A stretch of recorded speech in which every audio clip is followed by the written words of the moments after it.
Okay, folks. So last time we looked at the independence of path for closed for contours, and what we're going to do here is look at a direct theorem, which is called the Cauchy Integral Formula, and this would be useful for defining series in complex numbers. So let's go over what this means. So suppose f of z is analytic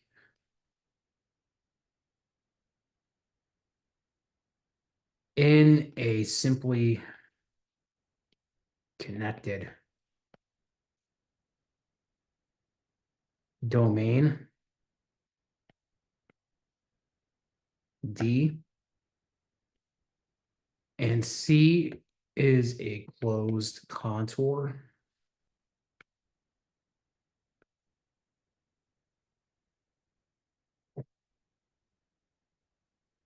lying entirely in D, domain D. Then f of z naught is equal to 1 over 2 pi I times the line integral of the closed curve of f of z divided by z minus z naught times dz. Okay.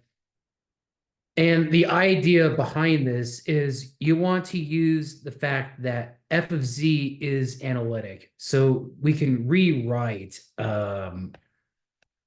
the quantity inside the line integral as f of z plus, or I should say,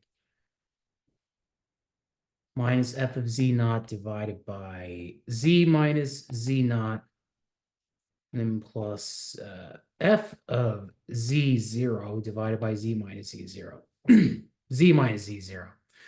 Okay. And then you're just going to compute the line integrals of these functions, dz, plus this one here. So f of z0 divided by z minus z0. Okay. This first integral will lead to saying by the Cauchy-Goursat theorem. Okay. This integral would equal to 0. All right. This integral right here would equal to 0. Since f of z is analytic at every point, so this is D here. And the closed contour, and the closed contour may look something like this, okay? It's lying entirely in D, and f of z is analytic on and within the or inside that is inside the region that's enclosed in by C. So by the Cauchy-Goursat theorem, the first integral will be 2, and f of z naught, so the second term here, we can reduce this down to saying f of z naught times the line integral of 1 minus z0 dz. Okay. We know this function is analytic at everywhere on C except at some point z0. It could be inside the curve or on the boundary of the closed contour C, right? So this would equal to 2 pi I, right? So that's why we have f of z naught times 2 pi I here in the Cauchy integral formula. So that's the idea behind showing that that formula. Okay. So I'll show you an example of how he would do this. Okay. So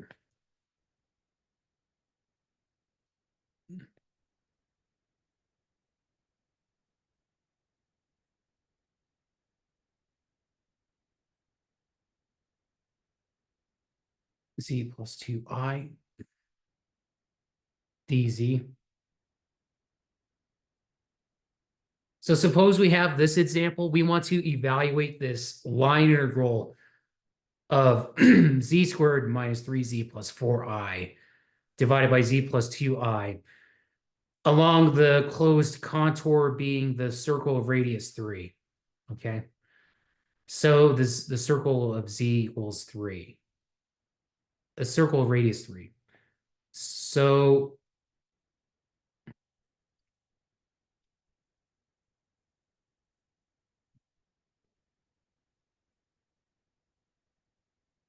if this is the circle I'm talking about here, right?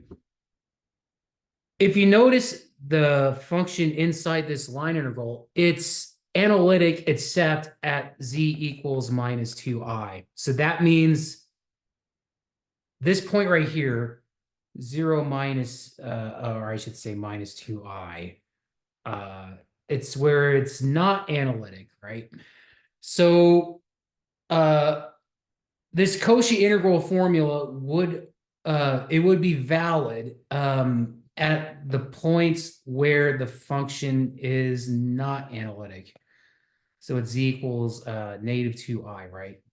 So so by the Cauchy integral formula, so we know that the function inside the line integral f of z, it's the numerator here, right? So z squared minus 3z plus 4i, okay? And then by the Cauchy integral formula, the function is not analytic at negative 2i, so that means the line integral z squared minus 3z plus 4i divided by z plus 2i dz is equals to 2 pi I times f of negative 2i, okay, minus 2i. And so this equals to 2 pi I times negative 2i squared minus 3 times minus 2i plus 4i. Okay, so this equals to, so we'll have 2 pi I times minus 4 plus 10i.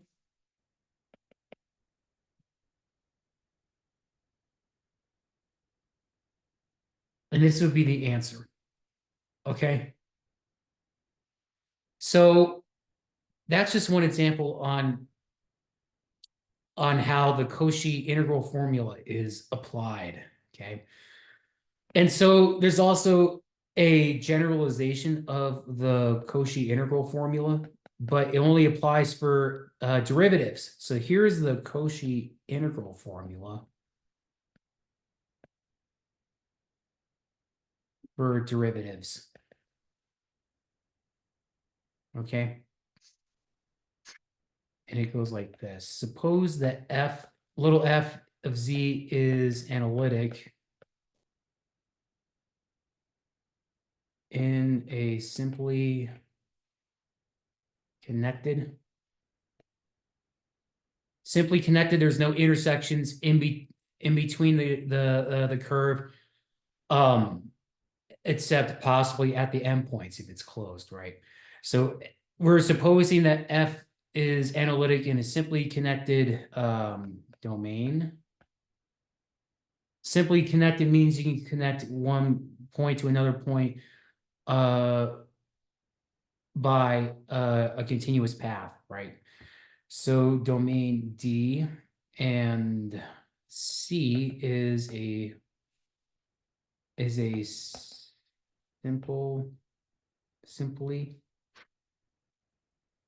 simple closed contour. Closed contour starts and ends at the same point, and simple means there are no intersections in between, right? And this curve is lying entirely inside the domain D, right? Then for any point z naught,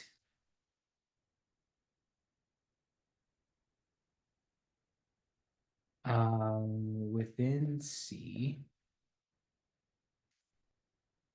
the nth derivative at z naught is equal to n factorial divided by 2 pi I times the line integral of the closed curve of f of z divided by z minus z0 to the n plus 1 power dz. Okay. So this is a generalized version of the Cauchy integral formula, but involves taking derivatives of the numerator function that's in the integral, right? So it will involve taking the derivative of the f of z function in the numerator of this theorem. Okay, so let's look at how we can use this.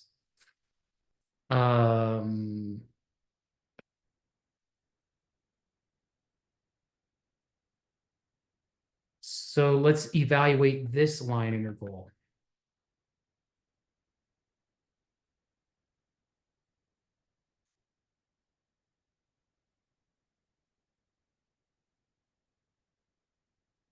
Along these two closed contours. One of them is the circle of radius 1, and the other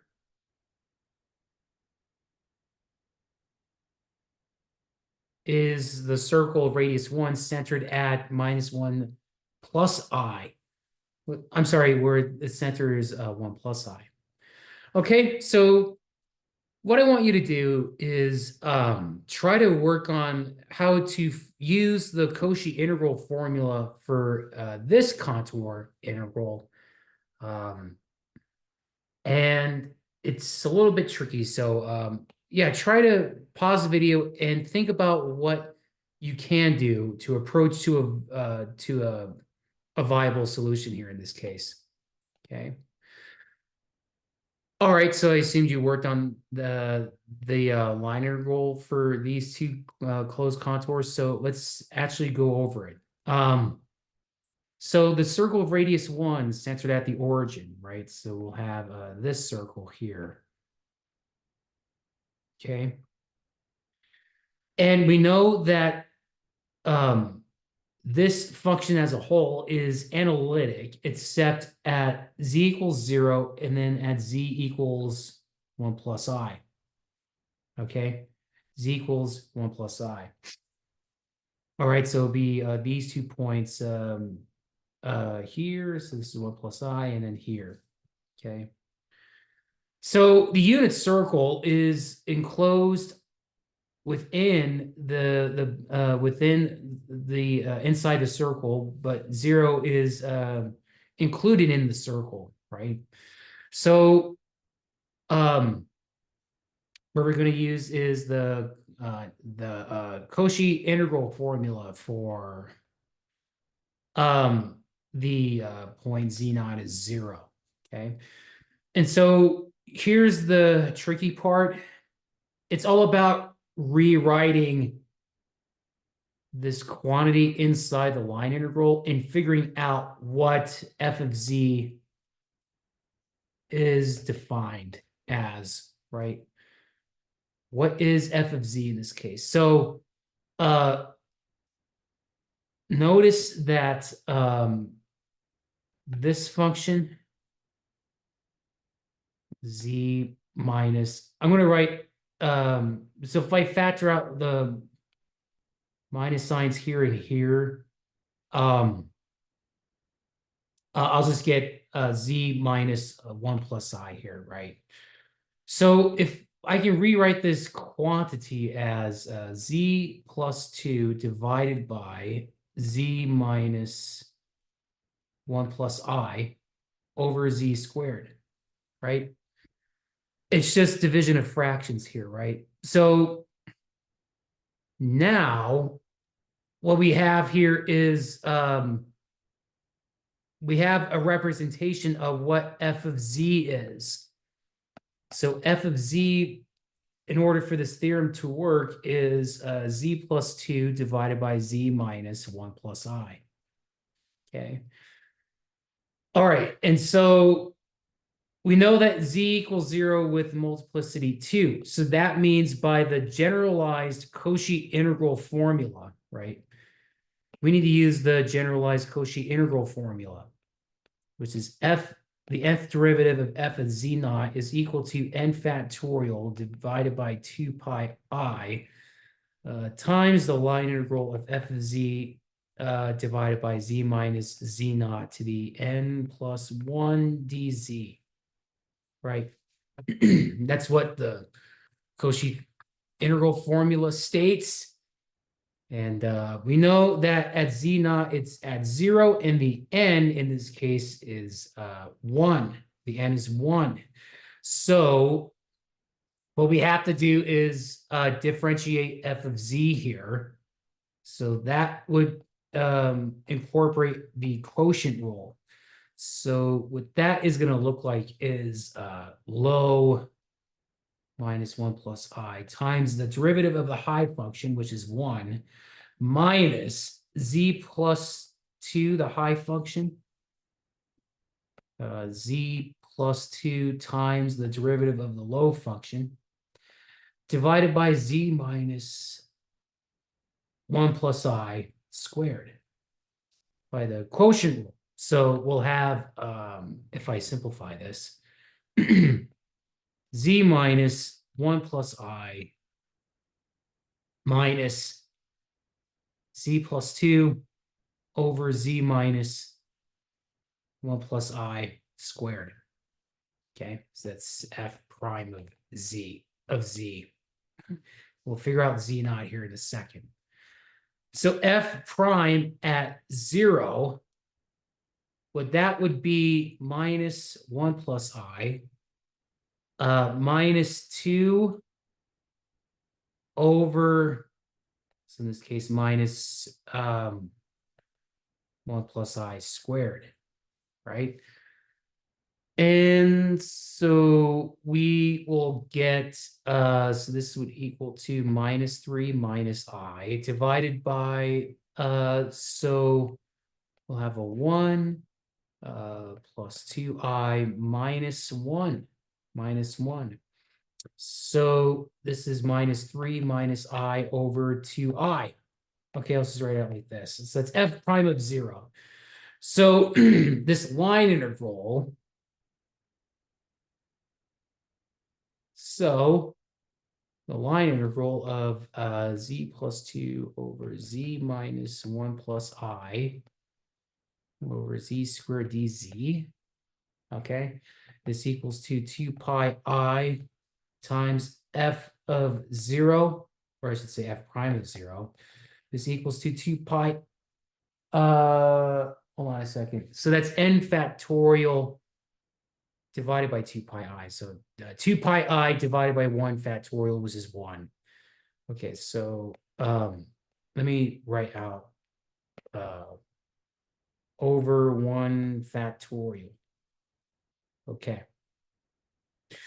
So this equals to 2 pi I times minus 3 minus I over 2I. The 2 i's cancel. And this is equal to minus pi times 3 plus I. 3 plus I. Okay. So we're going to incorporate the same strategy, right? The same strategy with part B. Okay, so part B, this time is we're going to look at the circle of radius 1, but its center is at 1 plus I, right? So it would be 1 plus I here. And then the circle is radius 1. So it's here, here, and there. Okay, it's a circle. And we know that the function inside the contour integral is analytic everywhere except at z equals 1 plus I and in z equals 0. Now, the function is enclosing the point at 1 plus I. So we're going to use the Cauchy integral formula at z naught equals to 1 plus I. Okay, so we're going to have to re-express this integral here in terms of the z naught value being defined as 1 plus I. So the line integral of z plus 2 over z squared over z minus 1 plus I dz, we can express this integral as z plus 2 divided by z squared, all that over z minus 1 plus I, right? Z naught here is 1 plus I, okay? And now this numerator term right here would become f of z, right? So now we know that f of z this time is z plus 2 over z squared. Now it's so z is equal to 1 plus I in the denominator with multiplicity 1. So by the Cauchy integral formula, this has to equal to 2 pi I times f of 1 plus I, right? So f of 1 plus I, this equals to 1 plus I plus 2 divided by 1 plus I squared. Okay, so this equals to 3 plus I over, so I have a 1 plus 2I minus 1. So this equals to 3 plus I divided by 2I. Okay, so this quantity will equal to 2 pi I times 3 plus I over 2I. 2 i's cancel, and you'll have pi times 3 plus I. So that's your answer. Okay?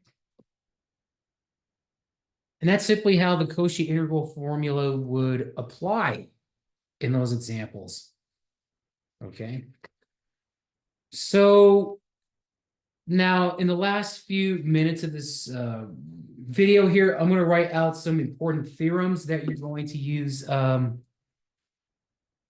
your problem set. And one of them is this theorem here.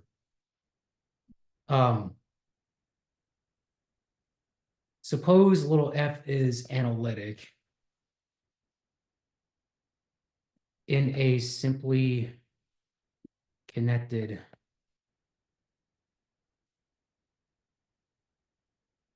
domain D. Then f possesses, P-O-S-S-E-S-E-S, possesses derivatives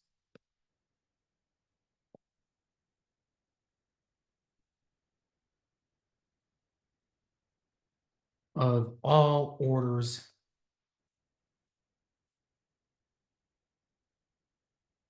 at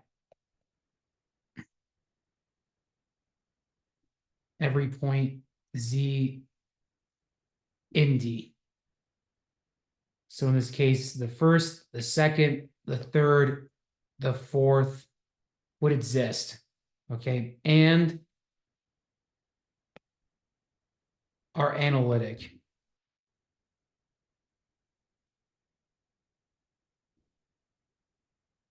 So they're analytic functions in D. Okay. All right. So if you have an analytic function, they possess first, second, third, fourth derivatives, or whatever derivative you are computing for. It's also analytic in D. Okay.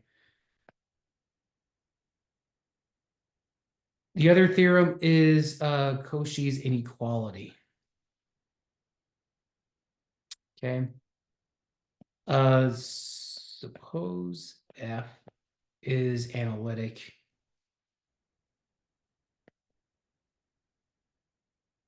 in a simply connected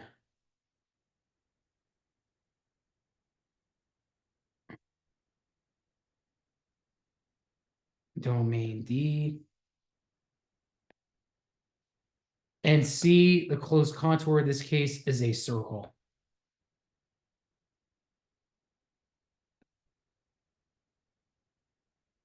Defined as, let's say, Z minus Z naught equals R. And this circle is lying entirely in D. So here's my domain D. And then Z naught's here. And I'm looking at the circle. Okay, the circle that's lying entirely in D. Okay. If the modulus of f of z is less than or equal to m,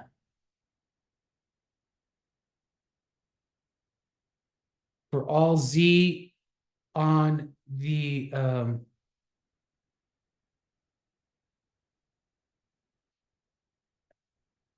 boundary of the closed circle, then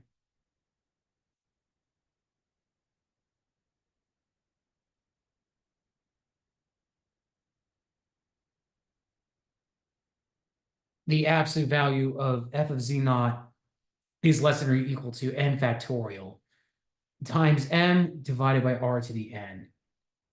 Okay, and this is the direct consequence of the Cauchy integral formula, right? Cauchy integral formula that is defined right here.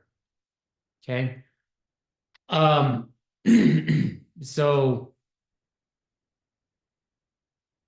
and then you're using rules for derivatives to show that the modulus of f of z is less than n factorial times n m raised to the r to the n power. And then a direct corollary to this theorem is what's called Louisville's theorem. Louisville's theorem, okay? And it goes like this: the only bounded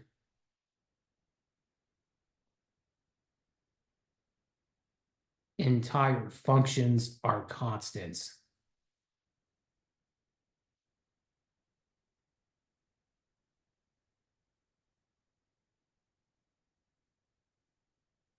Okay?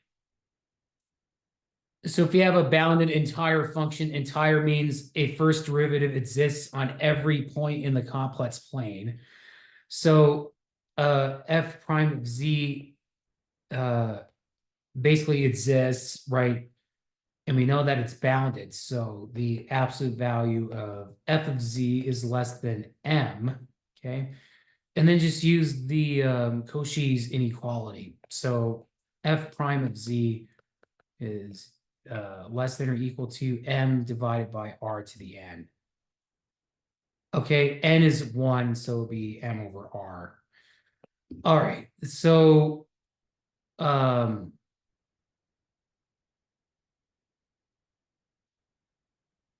over r. And I made a mistake. This is the nth derivative here. Okay, so I meant the nth derivative at z naught in the Cauchy's inequality. Okay. And if we're defining basically a circle, right, on a point where a function is analytic, okay, well, we can just let r go to infinity, right, essentially. So if we increase r, right, all right, no matter how big r is, that function will be analytic on and inside the circle, right? So essentially, f prime of z would equal 0 and as its modulus. So that means f prime of z has to equal 0. And then from there, just conclude that your function has to be a constant. Okay. And we can use Cauchy's inequality and Louisville's theorem to show the fundamental theorem of algebra. Fundamental theorem of algebra. And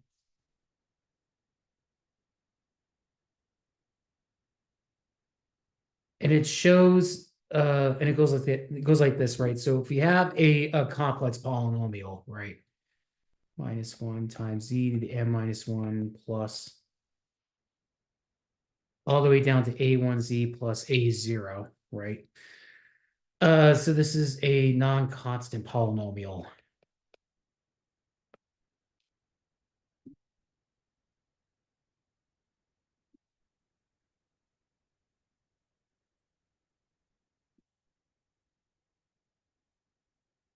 Then this equation, the polynomial equals to 0, has at least one solution, mean a solution in the complex numbers, right? The idea is we want to use Louisville's theorem. So if we define z as equal to 1 divided by an times z to the n plus an minus 1 z to the n minus 1 plus a1z plus a0. Okay. Then we want to use Louisville's theorem for this function.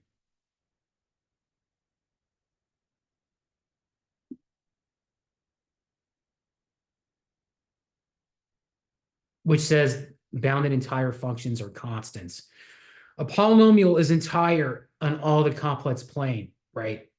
So this means this has to be analytic everywhere. So that would mean 1 over, this is essentially 1 over Pn of z. This has to be analytic everywhere except at points where z is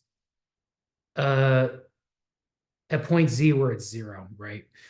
So we can express the modulus of f of z as 1 over z to the n times an plus an minus 1 over modulus of z plus a1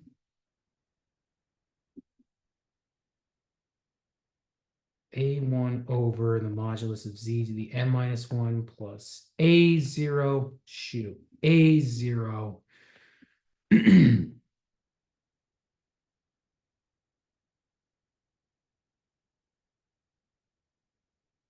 right? We can express it like this, okay?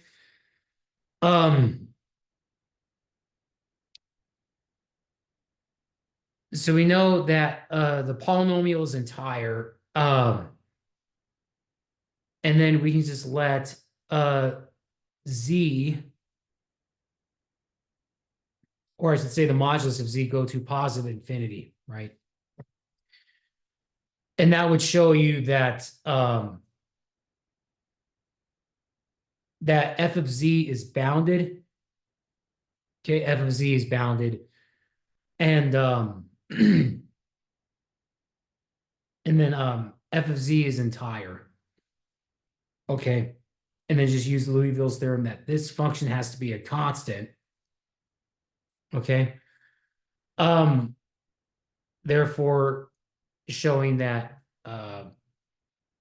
the polynomial Pn of z has one solution. Okay. Last but not least, I'm going to go over Morera's theorem. Morera's theorem, and it goes like this. So if little f is continuous,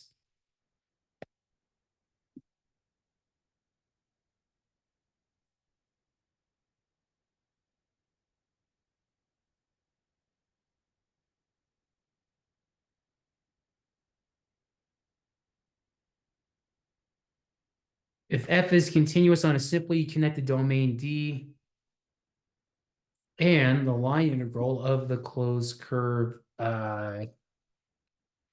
f of z dz is equal to 0 for all closed contours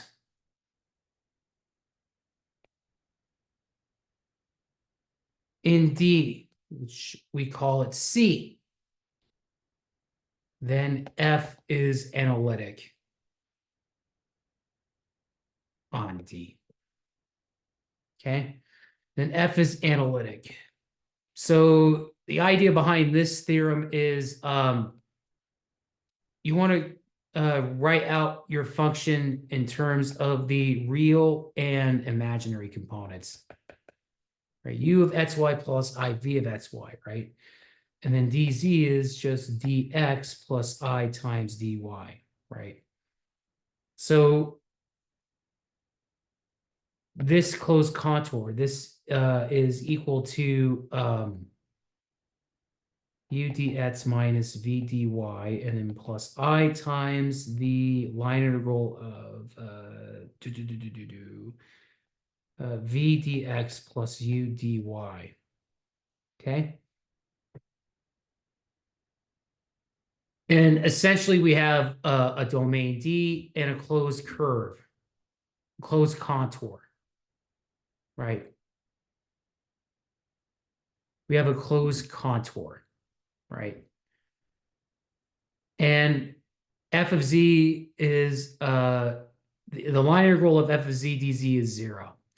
So we're going to use Green's theorem for this.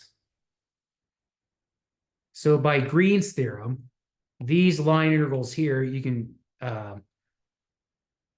write these out as the double integral of the region that is enclosed by C, right? So it will be a double integral of a region that is enclosed by the closed contour C of minus partial of v with respect to x minus the partial of v with respect to y dA plus I times another double integral of the same region of the partial of u with respect to x minus the partial of v with respect to y dA. Okay, and this has to equal 0. These, so this is here, so this here is a complex number, right? So that means in terms of the components, the double integral of the region of minus partial of v with respect to x minus the partial of u with respect to y is 0. And the double integral of the region that is enclosed by C of the partial of u with respect to x minus the partial of v with respect to y dA has to be 0. But since both of these double integrals have to equal 0, that means the result so that means the integrand for each double integral has to be 0.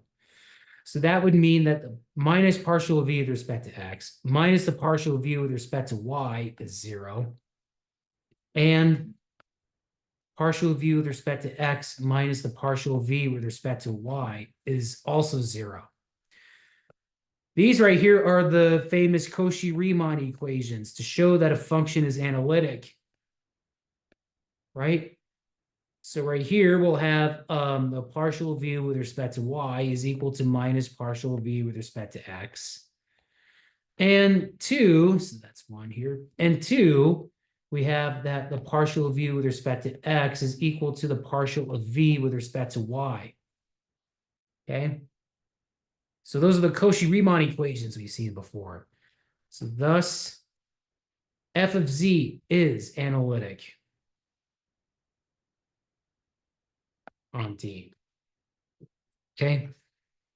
So this is a very proof-heavy video. I apologize. So to check comprehension, I want you to work on these problems. Page 281, 2, 5, 12, 14, 16, 18, 23, 24, 26, and 27.